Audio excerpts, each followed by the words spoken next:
By now you would have seen that video of the woman who brazenly walked out of Countdown, a trolley full of groceries, demanding security don't touch her. We talked about it on the show yesterday.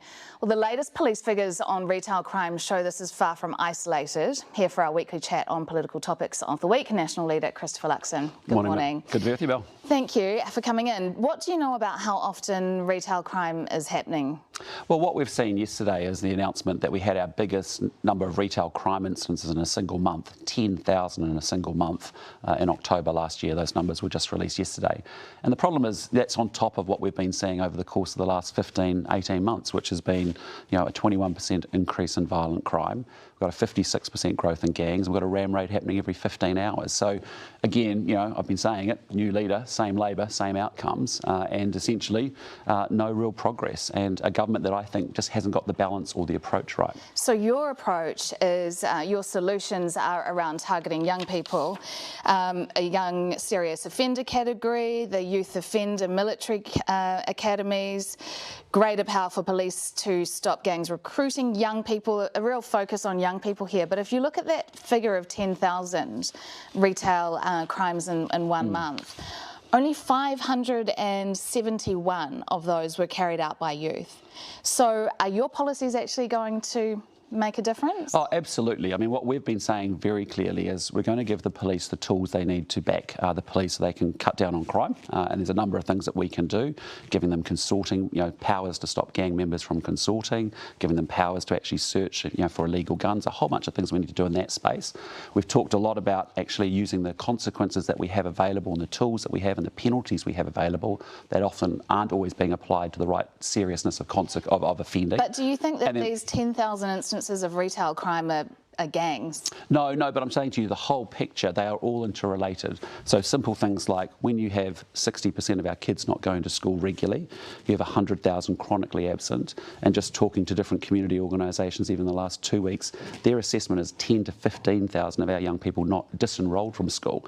That true, non-absence at school, then you're finding 90% of the ram raiders are actually not attached to school. You're seeing a 75% growth in gangs from 18 to 25s.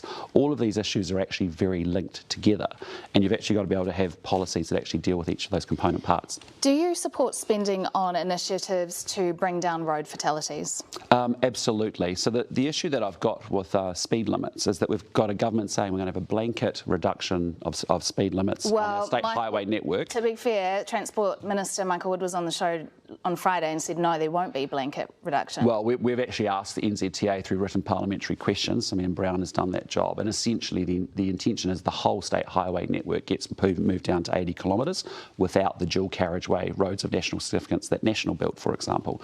And so NZTA has told you it will be the whole. Simeon has got the map of what the program is and what the intention is to actually do that. But the bigger issue here is that, if I give you an example, Featherston to Masterton, state highway, there's a plan to put in 21 speed bumps. It'll cost about $400,000 a speed bump, $10 million. That's money that could be better spent on actually maintaining our roads. We've got to make sure that we actually get our police enforcing drugs and alcohol, which is a major cause of death on the roads. No, but when we look just at speed-related deaths, 500 people killed in speed-related crashes each year. Yes, but I'm also saying there are other things like driver inattention, so driver education becomes really important. The police haven't been able to do the drug and alcohol enforcement that they need to do because they've been doing other things around ram raids and even through COVID around border monitoring and MIQ. And importantly, road maintenance isn't happening either. And when you look at, I'm thinking about a stretch of road I saw when I was in the Waikato just a couple of weeks ago. It's been on, off as to whether that road from Cambridge to Piare is actually built. That has had 9 deaths in 5 years. So we know that nothing's happening for the next decade. There's another 18 deaths there. So why don't we need a comprehensive program to actually work on those implications. Okay, so currently the government has the ability to say to Waka Kotahi, this is your priority. We want you to look at bringing down speed reductions. You're saying as National you would scrap that? We don't support just a blanket reduction of speed limits. We think there are some good things. There are some good things where, I think around drop off and pick up at schools, rules, we could have variable speed limits, that's all good stuff. But when I look at state highways, our challenges are we're not spending enough maintaining or developing our roads, we're not making enough effort around enforcement, and the police by their own admission haven't been able to do that job over the last few years, and we need to continue to work on driver education because, you know, some of the other causes, actually significant causes, are unsafe roads, drugs and alcohol, and driver inattention. So would you bring down some of the speed limits on the state highway network? Well, look, I think, again, it's about a fact base and a database. If there's a really unsafe piece of road, of course we should be making sure that that's adjusted. But to actually put a blanket sort of, let's drop everything from 100 to 80 Ks, because the government has chosen not to invest enough in roads, it's chosen not to let police do enough enforcement, and it's chosen not to do enough driver education. We'll talk about arts funding now. Let's look at, say, one category, say New Zealand Ballet, which each year gets about $8 million. Does that seem a reasonable amount of money to you for Royal New Zealand Ballet? Look, I mean, the issue that I've got in the arts funding is I haven't got a sense of the priorities of what we are trying to fund. So I appreciate there'll never be enough money for the arts. We want to be able to support our arts. It's a really important part of driving, you know, culture and social cohesion and being our identity.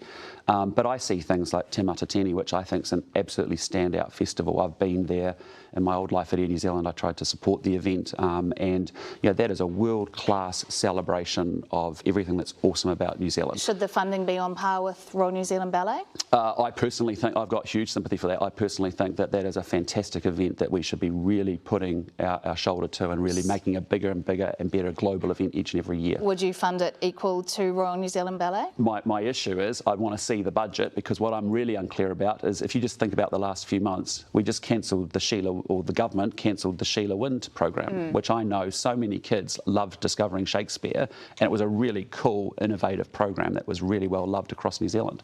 So I guess the bigger question I've got, rather than going into the ins and outs of would you do this or that, is there are things in there that I have huge sympathy for and I would be wanting to support in a stronger way, like Te Matatini. So that would be a priority for you? Yep, that would be something I'd be really wanting to support strongly. But I'd also say to you, what I'm unclear about is what are the priorities and what is the plan for arts and But isn't that something you would set if you were in? We will set it, and we will have a policy for that as we go to the election. But at the moment, we've seen random decisions sort of being made, and then you're in the conversation of particular events should be funded relative to others versus what is it what that program is trying to achieve. Is $22 million for Creative New Zealand a bread and butter cost of living initiative?